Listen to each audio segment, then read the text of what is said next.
Hi! In front of me is OPPO Find X3 Pro, and today I would like to show you how you can manage location of this OPPO. You need to begin by opening tab menu and looking for location shortcut. When you find it, click on it. As you can see, mine is blue.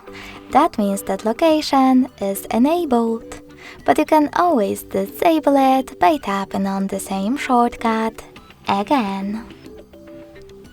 If you want to, you can also go into settings, scroll down and tap on location section. Then tap on the switcher next to it to switch it on or off.